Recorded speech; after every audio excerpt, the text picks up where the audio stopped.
Revelation 1152. From the 29th of October 1939. Self-conceit. Self-knowledge.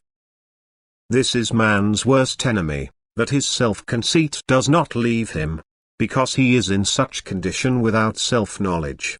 He sees himself in a false light and therefore does nothing but increase it, instead of calling himself to account in all humility, recognizing his mistakes and shortcomings and fighting them. Every striving for perfection must be preceded by recognition, but he who sees himself in the mirror of righteousness and inviolability, does not strive upward, but imagines himself already above. He also has no desire for higher development, because he does not become aware of his deficient state of maturity. And he will also seldomly accept a hint in this regard, because he is aware of his value and therefore he is immensely distant from the true recognition of the state of his soul.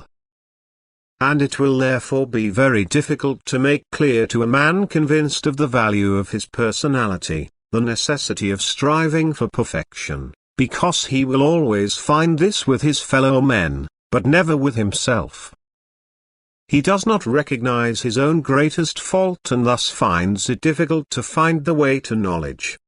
He has a certain excessive sense of self which prevents him from humbly entrusting himself in supplication to the Father in heaven, and thus this sense of self is the greatest enemy of his soul. He does not bow down before the Father, and still less does he serve. And this prevents him from the higher development of his soul, because man can reach nothing high, if he does not strive consciously for it. And again he will not strive for something what he believes to possess. Only who thinks himself small and weak, asks for help. But the great and strong one does not believe to need it. And therefore he goes out empty and has to expect in the end no ascent, because every height must be striven for. If now the self-feeling of a man is so strongly developed, then also the distance from the eternal Godhead is not quite understandable to him, and he does now for his part nothing about decreasing this distance.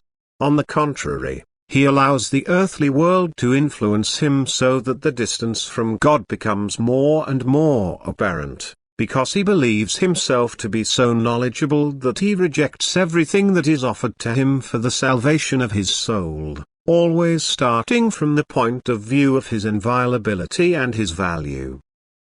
He considers himself exemplary and does not want to accept anyone else. He does not accept any teachings and is still rejecting if or transformation of his nature is demanded of him, because this seems to him to be above everything and yet is the greatest obstacle on the way to the right knowledge, because only he can reach the height, who imagines himself to be in the deepest depth.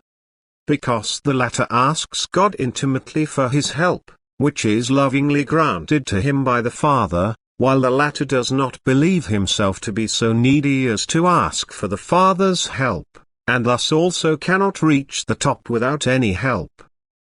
Amen.